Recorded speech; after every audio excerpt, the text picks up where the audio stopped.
నా పార్ట్నర్ మా డబ్బునంతా జూదంలో పోగొట్టుకున్నాడు. అందుకే అతని బెస్ట్ ఫ్రెండ్ పెళ్లికి వెళ్లాల్సిన ట్రిప్‌ను నేను క్యాన్సిల్ చేశాను. నాకు 30 ఏళ్లు, మాకు 5 నెలల బాబు ఉన్నాడు. నేను గర్భవతిగా ఉన్నప్పుడు నా పార్ట్నర్‌కు రహస్యంగా జూదం ఆడటం అలవాటు అని, అతనికి 5,000 పౌండ్ల అప్పు ఉందని నాకు తెలిసింది. నెలల తరబడి అతను నాకు అబద్ధాలు చెప్పాడు.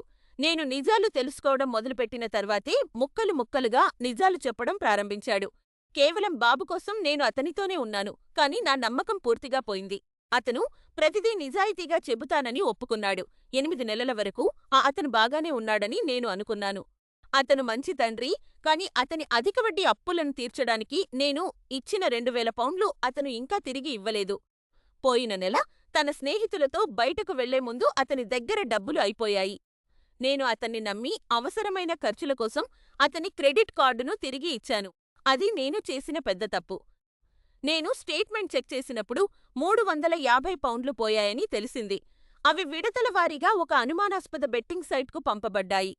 నేను అతన్ని ప్రశ్నించినప్పుడు అది బార్బిల్ అని నమ్మించడానికి ప్రయత్నించాడు. ఆ అబద్ధం పనిచేయకపోవడంతో అతను గుర్రాల పందెంపై బెట్టింగ్ ఆడుతున్నానని ఒప్పుకున్నాడు. నాకు చాలా కోపం వచ్చింది. నేను మెటర్నిటీ లీవ్‌లో ఉండి పరిమితమైన డబ్బుతో బతుకుతుంటే, అతను డబ్బును ఇలా వృధా చేస్తున్నాడు. అందుకే అతని బెస్ట్ ఫ్రెండ్ పెళ్లి మరియు అతని పుట్టినరోజు కోసం నేను బుక్ చేసిన లాంగ్ వీకెండ్ ట్రిప్‌ను క్యాన్సిల్ చేశాను. ఇప్పుడు నేను చాలా కఠినంగా ప్రవర్తిస్తున్నానని అతను నాకు చెబుతున్నాడు.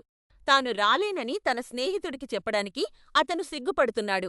పైగా నన్ను ఒప్పించగలనే ఆశతో రహస్యంగా మరో హోటల్‌ను బుక్ చేయడానికి కూడా ప్రయత్నించాడు. నా డబ్బు తిరిగి ఇవ్వకుండా నా ముందే అబద్ధాలు చెబుతూ అతను విలాసవంతమైన ట్రిప్‌కు వెళ్లాలనుకుంటున్నాడు.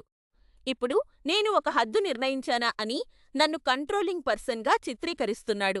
నేను అతిగా స్పందిస్తున్నానా లేక ఇది సరైన శిక్ష?